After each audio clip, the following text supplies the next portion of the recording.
کچے نہ پڑے میرے عزیز. ذہنی طور پر آپ یقین کریں ابھی تک لوگ مسئلہ پوچھتے ہیں کہ کالی بلی رستہ کاٹ جائے تو کیا ہوتا ہے. میں کیا کالی گڈی کٹ جائے تو پھر کی ہوتا ہے. اور پیر دھاگے والے اللہ خیر کرے صبح 9 بجے تو ڈیگر تک تویز لکھ دیں. پیروں کا کام تو تبلیغ کرنا ہے, تعلیم دینا ہے, قرآن حدیث پڑھانا ہے. آپ تویز دھاگا کر رہے ہیں کریں, ناجائز نہیں, لیکن جو لوگ لوگوں کو کمزور کرتے ہیں, جنہیں منڈیاں دا کام کرن نو دل نہیں کرتا, سارے نو کالا جادو ہو گیا. وہ کام کر کوئی میرے بھائی مہربانی کر, باہر نکل, جدوجہد کر. جادو کدھر سے آ گیا؟ جادو اتنا ہی فارغ ہے تیرے پاس ہی آ گیا. کوئی کام کریں, کوئی ہمت کریں, جدوجہد کریں. کمزور ضعف اعتقادی پیر صاحب کے پاس گئے تو پیر صاحب نے کہا تینوں کسی نے کچھ کیتا ہے. اور پیر صاحب اللہ سے ڈرو, یہ بیچارہ سارا دن بدگمان رہے گا, کس کس کے بارے میں برا سوچے گا, کس شخص سے نفرت کرے گا, کیا کیا اس کے ذہن میں آئے. اتنا آپ نے اس کے ذہن کو بدگمان کر دیا. ڈرو اللہ سے. مسلمان کبھی ضعف اعتقادی کا شکار نہیں ہوتا. یہاں تک کہ کچھ لوگ کہتے ہیں جی مجھے بندش کر دی ہے کسی نے. آپ میں سے جو میری طرح کم پڑھا لکھا آدمی ہے وہ بھی اپنے دل پہ ہاتھ رکھ کے بتائے, ادھر دیکھیں میری طرف.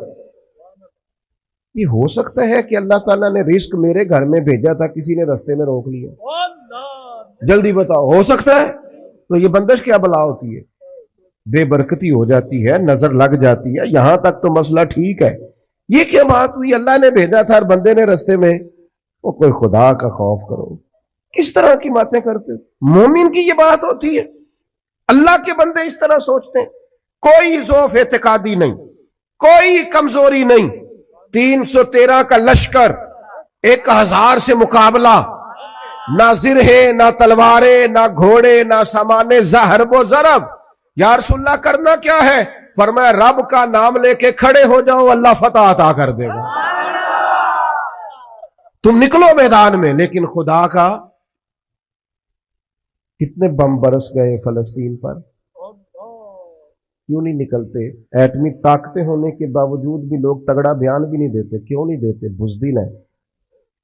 میدانوں میں ایٹمی بم سے نہیں لڑا جاتا, ایمان کی طاقت سے لڑا جاتا ہے. ترس نہیں آتا تمہیں ان بچوں پر؟ سسکتی بلکتی مخلوق پر. تو کہاں ہے اقوام متحدہ کی تنظیمیں, اور کہاں ہے وہ یورپ جو کتوں اور بلیوں کے حقوق پر تنظیمیں بناتے ہیں, جو جانوروں کے حقوق کی بات کرتے ہیں؟ وہ کہاں اپنے بلوں میں چھپ گئے؟ فلسطین کے ہسپتالوں پر بم برسیں تو تمہارا کیا خیال ہے؟ تم سے حساب صرف نماز روزے کا ہونا ہے؟ اللہ کے بندے تڑپتے رہیں اور رب پوچھے گا نہیں؟ رسول پاک علیہ السلام نے تو فرمایا مالک قیامت کے دن کہے گا میں جو اس کی شان کے لائق ہے. اللہ فرمائے گا میں بھوکا تھا, تو نے کھانا کیوں نہیں کھلایا؟ میں پیاسا تھا, تو نے, یہ صحیح مسلم کی حدیث, مجھے کپڑوں کی ضرورت تھی, لایا کیوں نہیں؟ بندہ عرض کرے گا مالک تو کھانے پینے سے پہننے سے پاک ہے. تو رب فرمائے گا وہ جو تیرے پڑوس میں بندہ بھوکا تھا تو بندہ تو میرا ہی تھا نا, وہ جو پیاسا تڑپ رہا تھا تو میرا ہی تھا نا. وہ جن ہسپتالوں پہ بم برستے ہیں وہ کون ہے؟ وہ جہاں جنازے پڑھنے کو کفن میسر نہیں, وہ کون ہے؟ جب وہ پوچھیں گے بلا کے تم کو اپنے سامنے, تو کیا جواب جرم دو گے تم خدا کے سامنے؟ تم سو رہے ہو, سیاستیں کر رہے ہو, الیکشن کی باتیں کر رہے ہو. خدا سے ڈرو. کچھ کبھی کبھی جٹ بٹ رائی بن کے سوچتے ہو, کبھی کبھی مسلمان بن کے بھی تو سوچو نا. کبھی یہ بھی تو خیال کرو نا کہ ہماری ایک ذمہ داری بحیثیت مسلمان بھی بنتی ہے. میرے دوستو, اپنے مضبوط اعصاب کے ساتھ, اپنی فکری بلندیوں کے ساتھ, جولانیوں کے ساتھ, اعصاب کو طاقتور کر کے ہمارے نبی نے ہمیں اللہ کی معرفت دی ہے. مضبوط زندگی گزارو, کمزور نہ پڑو. کوئی تمہارا کچھ نہیں بگاڑ سکتا, کوئی شخص تمہارا برا چاہتے ہوئے بھی کچھ نہیں کر سکتا جب تک اللہ کی مشیت کا تقاضا نہ ہو. کمزور پڑنا چھوڑ دیں, طاقتور وقت گزاریں. میں نے باتیں زیادہ نہیں کرنی, بس ختم کرنے لگا ہوں.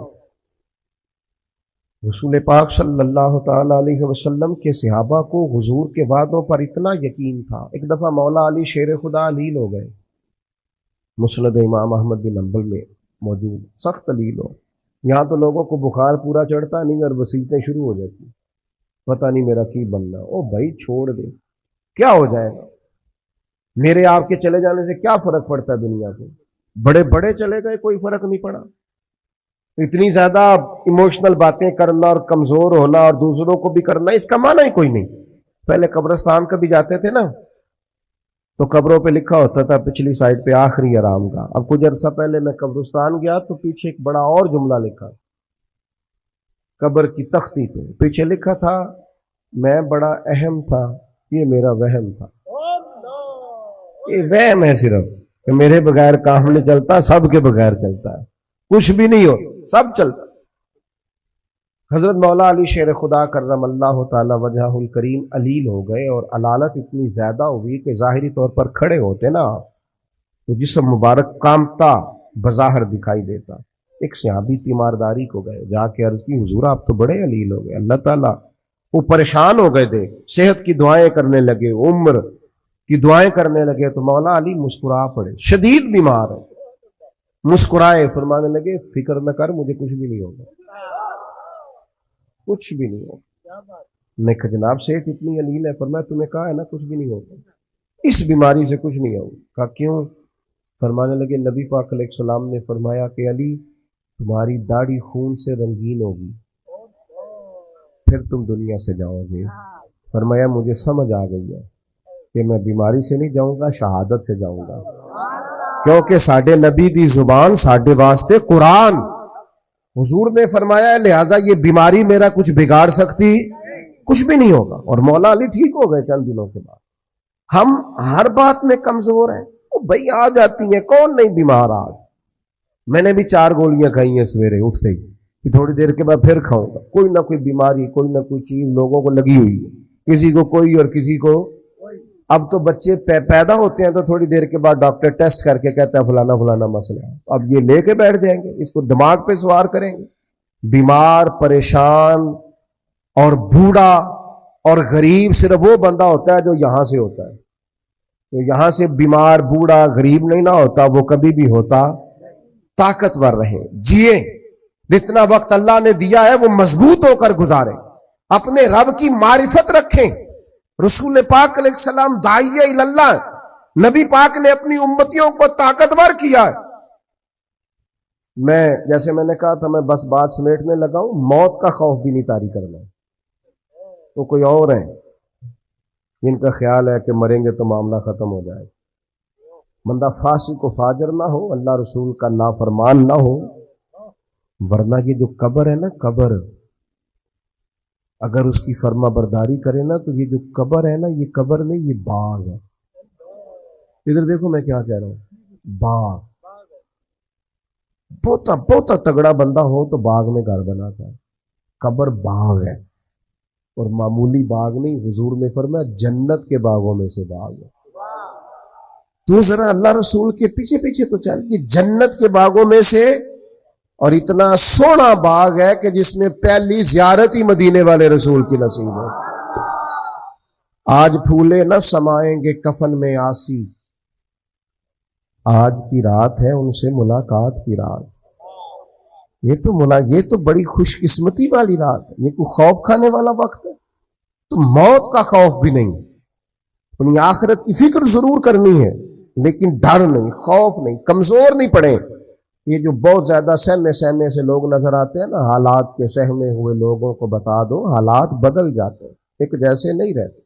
نوجوانوں سے کہوں گا زندگی طاقتور ہو کے گزاریں، کبھی کمزور نہ پڑیں، اپنی زندگی میں کوئی ایسا کام نہ کریں جس سے محسوس ہو کہ کمزوری ہے۔ یہ جو باتیں میں نے ساری عرض کی ہیں آپ کو یاد رہیں گی انشاءاللہ تعالی؟ اب تو نہیں زیادہ پریشانی آئیں گی انشاءاللہ تعالی؟ اچھا ہلکا ہلکا ایسے کر رہے ہیں، باقی سارے نہیں ہاں نہ کر رہے ہیں انشاءاللہ تعالی۔ اللہ اطمینان قلبی عطا کرے گا ہم سب۔ عورتوں کی نعت کے بارے میں کئی دفعہ دوستوں نے سوال پوچھا ہے، میں نے بھی کئی دفعہ ہی بتایا ہے، بات ایک دفعہ ہی ہوتی ہے، اور ہمارا معاملہ صرف بتانے کا ہے، کسی کو بندوق لے کے منانے کا میں مسئلہ ہی بتانا ہے نا جی۔ اب جو لوگ خود سے ارینج کریں، عورت کی آواز بھی عورت ہے، عورت اتنی آواز میں نعت پڑے جو عورتوں کے اندر رہے، وہاں سے باہر، اتنی سی بات ہے، سمجھ آ گئی آپ کو بات کی؟ اس کے اندر رہیں. اور باقی میں آپ حضرات سے یہ عرض کروں گا، یہ ہماری ذمہ داری ہے کہ ہم اپنے گھر کی عورتوں کو باپردہ کریں. یہ ہماری ذمہ داری ہے. اس طرح ان کے باقی سارے معاملات اور آپ پیار سے کہیں گے، سمجھائیں گے تو یہ عورتیں مسلمان عورتیں ہیں. یہ سیدہ عائشہ کی کنیزیں ہیں، یہ سیدہ فاطمہ کی کنیز انشاءاللہ بات مانے گی. یہ ہماری اپنی بہنیں بیٹیاں، انہوں نے کوئی انکار کرنا ہے؟ شرط یہ ہے کہ ہم کہیں تو صحیح. ہم باقی سارا کچھ منوا لیتے ہیں، کھانا میری مرضی کا پکنا چاہیے، اتنے بجے میرے کپڑے تیار ہونے چاہیے. تو آپ پردے پہ بھی منانا چاہیں تو منا، اماں بھی مان جائے گی، بہنیں بھی مان جائیں گی، گھر والے بھی مان جائیں گے. بیٹیاں تو پیار ہی بڑا کرتی ہیں باپ سے. اس لیے یہ ہم نے ناراض نہیں ہونا، یہ ہماری کمزوری ہے. ہم یہ بات مناتے ہی نہیں، لہذا وہ مانتی بھی نہیں. اس لیے اللہ تعالیٰ سمجھ عطا کرے اور اللہ تعالیٰ اس حاضری کو قبول فرمائے. محفل آگے چلے گی جی، اگر چلانی ہے تو نعت شاعت کوئی دعا کریں. اللہم صلی علی سیدنا محمد وعلیہ وبارک وسلم. اللہ اس حاضری کو قبول فرما. ہمارے ان دوستوں نے جو اتنا خوبصورت اتنا عظیم بندوبست کیا، بہترین جزا عطا فرما. دین دنیا آخرت کی بھلائیاں عطا فرما. رزق میں، مال میں، جان میں، عزت میں، آبرو میں برکتیں پیدا فرما. اللہ تعالی ہمارے گناہوں کو معاف فرما، ہماری غلطیوں سے درگزر فرما. علم نافع، عمل صالح عطا فرما. اللہ تعالی ہمارے بھائی نے دعا کے لیے کہا، ان کی والدہ کو شفا عطا فرما، تندرستی اور عافیت عطا فرما.